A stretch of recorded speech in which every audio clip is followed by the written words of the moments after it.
नमस्कार और स्वागत है। नमस्कार। आज हमारे पास हिंदू विधि से जुड़े कुछ बहुत ही दिलचस्प दस्तावेज हैं।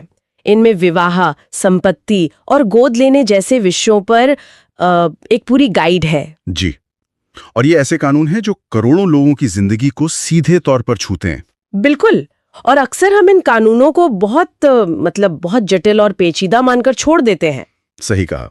लेकिन असल में ये हमारे समाज की कहानी बताते हैं कि कैसे परिवार की परिभाषा, रिश्तों के मायने और अधिकारों की समझ वो वक्त के साथ बदली है। और यही आज हमारी कोशिश रहेगी। हम इन कानूनी अवधारणाओं की गहराई में उतरेंगे और देखेंगे कि ये परंपरा और आधुनिकता के बीच कैसे एक संतुलन बनाते हैं। सबसे दिलचस्प बात तो यह है कि ये कानून सिर्फ हिंदुओं पर ही नहीं, बल्कि बौद्ध, जैन और सिखों पर भी लागू होते हैं। हाँ, इसका दायरा काफी बड़ा है। कानूनी तौर पर जो कोई भी मुस्लिम, ईसाई, पारसी या यहूदी नहीं है, उस पर यही कानून लागू होते हैं। बिल्कुल। जब तक कि कोई मजबूत स्थानीय प्रथा या कस्टम इसके विरुद्ध न हो। तो आज की हमारी पड़ताल कुछ बुनियादी सवालों के इर्द गिर्द घूमेगी, जैसे हिंदू विवाह एक पवित्र संस्कार है या एक कानूनी अनुबंध। एक बहुत बड़ा सवाल। और वो दूसरा बड़ा सवाल जिसने दशकों तक बहस छेड़ी है, क्या बेटियों को अपने पिता की संपत्ति में बेटों के बराबर हक है? चलिए इन सवालों के जवाब खोजते हैं। और ये दोनों ही सवाल इस बात का बेहतरीन उदाहरण है कि कैसे हमारा कानून जड़वत नहीं है। मतलब ये कि वो समाज की जरूरतों के हिसाब से लगातार विकसित हो रहा है। It evolves. ठीक है, तो शुरुआत कहाँ से करें? ये कानून आखिर आते कहाँ से हैं?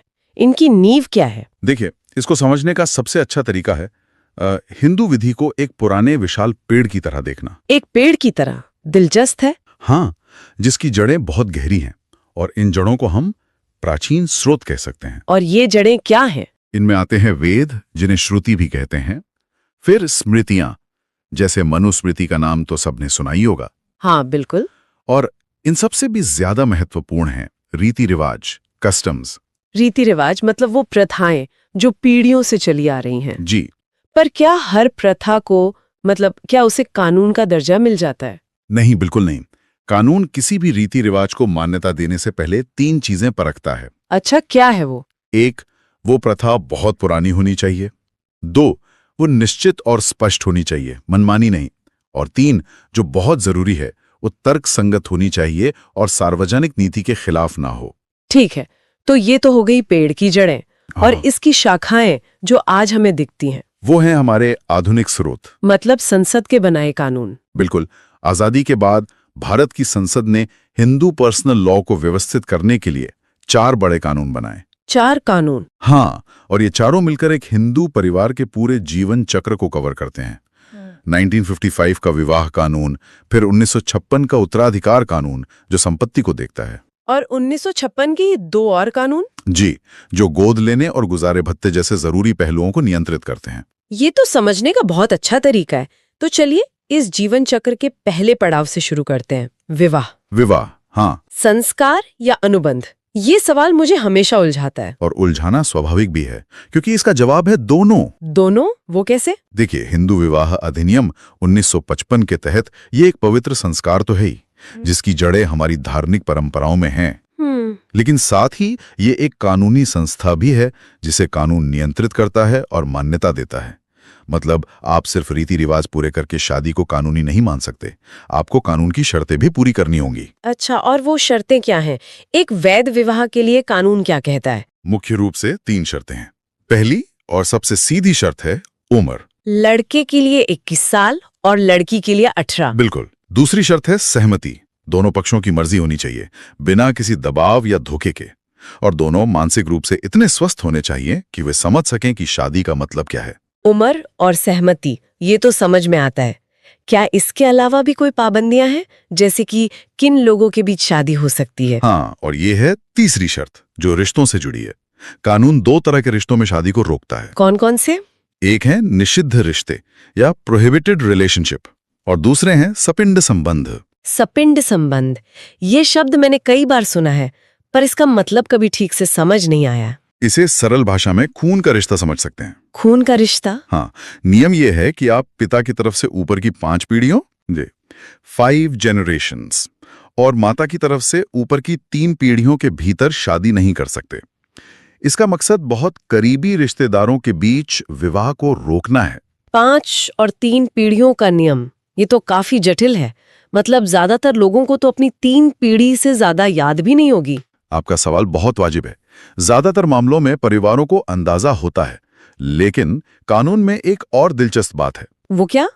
अगर किसी समुदाय में कोई ऐसी मजबूत और पुरानी प्रथा है, कस्टम है, जो ऐसे विवाहों की इजाजत देती है, तो कानून उस प्रथा का सम्मान करता है और उस शादी को वैध मानता है। ओह अच्छा, तो प्रथा कानून से ऊपर हो सकती है कुछ मामलों में? हाँ, कुछ मामलों में। अच्छा, मान लीजिए कि इन शर्तों में से किसी का पालन नहीं होता, तब क्या होगा? मैंने शून्य और शून्य करणीय विवाह के बारे में सुना है, वॉइड और वॉइडेबल। सुनने में एक जैसा लगते हैं, पर शायद इनमें बड़ा फर्क है। बहुत बड़ा और बहुत जरूरी फर्क है। इसे किसी उदाहरण से समझाइए। बिल्कुल।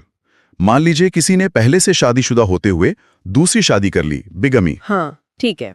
कानून के नजर में वो दूसरी शादी कभी हुई ही नहीं, वो शुरू से ही अवैध है, इनवैलिड अब इनिशियो, यानी शून्य या वॉइड है। मतलब उसे रद्द करवाने के लिए कोर्ट जाने की भी जरूरत नहीं, क्योंकि वो कानूनी तौर पर अस्तित्व में ही नहीं है। समझ गई। और शून्य करणीय या वॉइडेबल। अब दूसरा उदाहरण लीजिए। मान लीजिए किसी से बंदूक की नोक पर या धोखा देकर शादी करवाई गई हो। वो शादी तब तक पूरी तरह असली और वैध है जब तक वो व्यक्ति जिसके साथ जबरदस्ती हुई है वो खुद कोर्ट जाकर उसे रद्द नहीं करवाता। अच्छा, तो यहाँ विकल्प उस व्यक्ति के पास है। बिल्कुल, वो चाहे तो शादी को जारी रखे या उसे खत्म कर दे। ये है शून्य करणीय। ये अंतर तो वाकई बहुत साफ हो गया। लेकिन कई बार शादी में मुश्किलें आती हैं, पर बात तलाक तक नहीं पहुंचती। क्या तलाक से पहले भी कानून कोई रास्ता सुझाता है? हाँ, तलाक को हमेशा अंतिम उपाय माना जाता है। उससे पहले 2 और विकल्प हैं। क्या है वो? एक है जिसे कानून में रेस्टिट्यूशन ऑफ कॉन्जुगल राइट्स कहते हैं। ये तो बहुत भारी शब्द है, इसका मतलब क्या हुआ? इसका सीधा मतलब है कि अगर पति या पत्नी में से कोई बिना किसी ठोस वजह के अलग रहने लगता है तो दूसरा पक्ष कोर्ट जा सकता है। हाँ, कोर्ट जाकर उन्हें साथ रहने का आदेश देने की मांग कर सकता है। और दूसरा विकल्प? दूसरा है जुडिशियल सेपरेशन या न्यायिक पृथक्करण। इसमें क्या होता है? इसमें कोर्ट पति पत्नी को कानूनी तौर पर अलग रहने की इजाजत दे देता है। पर शादी खत्म नहीं होती? नहीं, उनका विवाह खत्म नहीं होता, वो पति पत्नी बने रहते हैं। तो ये एक तरह से रिश्ते को बचाने के लिए एक कूलिंग ऑफ पीरियड जैसा हुआ। बिल्कुल सही शब्द, एक सोचने समझने का मौका। अगर सुलह हो गई तो ठीक, वरना 1 साल बाद इसे तलाक का आधार बनाया जा सकता है। और अगर ये सब रास्ते बंद हो जाए तो तलाक के मुख्य आधार क्या है? कानून में मतलब धारा 13 में कई आधार दिए गए हैं, जैसे एडल्ट्री यानी व्यभिचार। हाँ, शारीरिक या मानसिक क्रूरता, 2 साल या उससे ज्यादा समय तक पार्टनर को छोड़ देना, जैसे डिजर्शन कहते हैं, और धर्म बदल लेना या कोई गंभीर मानसिक बीमारी। एक और आधार ये भी है कि अगर किसी व्यक्ति के बारे में 7 साल तक कुछ सुना ना गया हो तो उससे मृत मानकर तलाक लिया जा सकता है। 7 साल तक? ठीक है, ये तो हुई विवाह की बात। अब परिवार के दूसरे सबसे अहम पहलू पर आते हैं, संपत्ति। संपत्ति। और वो बड़ा सवाल, पैतृक संपत्ति में बेटियों का अधिकार। ये एक ऐसा मुद्दा है जिसने सामाजिक और कानूनी दोनों स्तरों पर बहुत बड़ी बहस छेड़ी है। निश्चित रूप से। और इस बहस का नतीजा था हिंदू उत्तराधिकार अधिनियम में 2005 का संशोधन। 2005 का संशोधन। इसे सिर्फ एक कानूनी बदलाव कहना मैं कहूंगा अधूरा होगा। ये एक सामाजिक क्रांति की तरह था। एक सामाजिक क्रांति। हाँ, ये उस सोच पर सीधी चोट थी जो कहती थी कि बेटियां पराया धन होती हैं। तो असल में बदला क्या? 2005 से पहले और बाद में क्या फर्क है? 2005 से पहले पैतृक संपत्ति पर जन्म से अधिकार, जिसे सहदायिकी या कोपार्सनरी कहते हैं, कोपार्सनरी, वो सिर्फ बेटों का होता था। बेटियां हिस्सेदार नहीं मानी जाती थीं। और 2005 के बाद 2005 के संशोधन ने ये पूरी व्यवस्था ही बदल दी।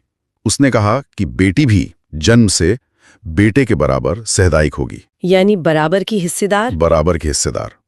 उसे संपत्ति में बराबर का अधिकार और बराबर की जिम्मेदारियां दोनों मिलेंगी। और ये सिर्फ कानूनी बदलाव नहीं था, जैसा आपने कहा, ये एक सामाजिक संदेश भी था। बिल्कुल, इसने परिवार की आर्थिक संरचना और बेटी के भविष्य को देखने का नजरिया ही बदल दिया। लेकिन क्या ये जमीनी स्तर पर लागू हो पाया है? ये एक बहुत बड़ा सवाल है। ये भी सच है कि आज भी जागरूकता की कमी और सामाजिक दबाव के कारण कई बेटियों के लिए इस अधिकार को हकीकत में बदलना एक चुनौती है। कानून बन गया है, पर सोच को बदलने में अभी भी वक्त लग रहा है। सही बात है। तो जब संपत्ति का बंटवारा होता है तो सबसे पहले हक किसका होता है? कानून में प्रथम श्रेणी के उत्तराधिकारी या क्लास 1 हेयर्स की एक सूची है। Class 1 hairs. हाँ, अगर किसी हिंदू पुरुष की बिना वसीयत बनाए मृत्यु हो जाती है तो उसकी संपत्ति सबसे पहले इन्हीं लोगों में बराबर बांटी जाती है। और इस सूची में कौन कौन है? इसमें बेटा, बेटी, विधवा यानी पत्नी और माँ, ये सब शामिल हैं। कानून बेटे और बेटी में कोई फर्क नहीं करता। संपत्ति के मामले में मैंने 2 विचारधाराओं के बारे में भी पढ़ा है, मिताक्षरा और दाई भाग। ये सुनने में बहुत भारी भरकम लगते हैं भी, पर इनका मूल सिद्धांत समझना आसान है। अच्छा। हाँ, ये आज भी बहुत प्रासंगिक हैं क्योंकि ये तय करते हैं कि संपत्ति का अधिकार आपको मिलता कब है। हाँ, मिताक्षरा को आप एक फैमिली बिजनेस की तरह समझ सकती हैं। फैमिली बिजनेस जी, जिसमें बच्चा पैदा होते ही अपने आप हिस्सेदार बन जाता है। पिता, जो कि मैनेजर है, बिजनेस को अकेले नहीं बेच सकता। ये व्यवस्था बंगाल और असम को छोड़कर पूरे भारत में लागू है। अच्छा, और दाई भाग? दाई भाग में, जो बंगाल और असम में है, पिता एक कंपनी के मालिक की तरह है। जब तक वो जिंदा है, सारी संपत्ति उसकी है। तो बेटे को हिस्सा कब मिलेगा? बेटे को हिस्सेदारी तभी मिलती है जब मालिक यानी पिता गुजर जाएं। उससे पहले बेटे का कोई जन्मसिद्ध अधिकार नहीं होता। ये सादृश्यता तो एकदम सटीक है। अच्छा, महिलाओं की अपनी संपत्ति का क्या? मैंने स्त्री धन शब्द सुना है, इसका क्या मतलब है? स्त्री धन एक बहुत ही मजबूत अवधारणा है। ये वो संपत्ति है जिस पर महिला का पूरा यानी एब्सोल्यूट ओनरशिप होता है। Absolute ownership? हाँ, इसमें शादी के वक्त मायके या ससुराल से मिले उपहार, उसकी अपनी कमाई या उसे कहीं से भी मिली कोई भी संपत्ति शामिल है। वो इस संपत्ति की अकेली मालिक है और जैसे चाहे इसका इस्तेमाल कर सकती है। मतलब ये उसकी आर्थिक स्वतंत्रता की एक तरह से गारंटी है। बिल्कुल। संपत्ति और उत्तराधिकार की ये बात बच्चों के अधिकारों पर केंद्रित है। ये मुझे सोचने पर मजबूर करता है कि जो बच्चे गोद लिए जाते हैं, कानून उन्हें परिवार का कितना हिस्सा मानता है? इस मामले में हमारा कानून बहुत स्पष्ट और प्रगतिशील है। अच्छा। हिंदू दत्तक ग्रहण और भरण पोषण अधिनियम 1956 ये साफ कहता है कि गोद लेने की प्रक्रिया पूरी होने के बाद बच्चा अपने जन्म के परिवार से सारे कानूनी रिश्ते खो देता है और नए परिवार का हिस्सा बन जाता है। एक अटूट हिस्सा। उसे ठीक वही अधिकार मिलते हैं जो एक सगे बच्चे को मिलते हैं। यानी संपत्ति में भी बिल्कुल बराबर का अधिकार? जी हाँ, संपत्ति में, विरासत में, हर मामले में पूरा और बराबर का अधिकार। कानून गोद लिए गए और सगे बच्चे में रत्ती भर का भी भेदभाव नहीं करता। ये जानना सुकून देता है। इसी कानून का दूसरा हिस्सा भरण पोषण या मेंटेनेंस से जुड़ा है। जी, भरण पोषण। ये किन लोगों को आर्थिक सुरक्षा देता है? इसका मकसद परिवार के उन सदस्यों को एक आर्थिक सुरक्षा कवच देना है जो खुद अपना खर्च नहीं उठा सकते। जैसे कि? जैसे पत्नी अपने पति से गुजारे भत्ते का दावा कर सकती है। सिर्फ पत्नी ही नहीं, नाबालिग बच्चे, चाहे वे शादी से पैदा हुए हों या बिना शादी के, वो भी? हाँ, और बूढ़े माँ बाप जो अपनी देखभाल करने में असमर्थ हैं, वे भी आर्थिक सहायता की मांग कर सकते हैं। तो क्या भरण पोषण का दावा सिर्फ तलाक के बाद ही किया जा सकता है या अलग रहते हुए भी? ये एक बहुत अच्छा सवाल है। नहीं, इसके लिए तलाक जरूरी नहीं है। अच्छा। अगर पत्नी को बिना किसी जायज वजह के अलग रहने पर मजबूर किया जाता है या पति उसके साथ क्रूरता करता है, तो वह अलग रहते हुए भी भरण पोषण का दावा कर सकती है। ये अधिकार विवाह के दौरान भी बना रहता है। तो आज की इस चर्चा से कुछ बातें बिल्कुल साफ हो गई हैं। बेटियों को संपत्ति में बराबर का अधिकार देने वाला वो 2005 का क्रांतिकारी संशोधन, शून्य और शून्यकरणीय विवाह के बीच का वो बारीक लेकिन बेहद जरूरी फर्क, और गोद लिए गए बच्चे को मिलने वाले सगे बच्चे जैसे अधिकार। हाँ, ये ऐसी चीजें हैं जो सिर्फ कानून की किताबों में नहीं बल्कि हर परिवार को पता होनी चाहिए। बिल्कुल। और जो सबसे बड़ी तस्वीर उभरती है वो ये है कि हिंदू विधि कोई ठहरा हुआ तालाब नहीं बल्कि एक बहती हुई नदी है। एक बहती हुई नदी? हाँ, ये प्राचीन परंपराओं की जड़ों से पोषण लेती है, लेकिन आधुनिक समाज की जरूरतों के हिसाब से अपना रास्ता भी बदलती है। और समाज के बाद से ही मेरे मन में आखिरी सवाल आता है। पूछिए। तो श्रोताओं के लिए एक विचार ये है, आज हमने कानून की बात की जो समाज को दिशा देता है, लेकिन इस पर भी सोचिएगा कि समाज कानून को कितना और कैसे प्रभावित करता है। बहुत गहरा सवाल।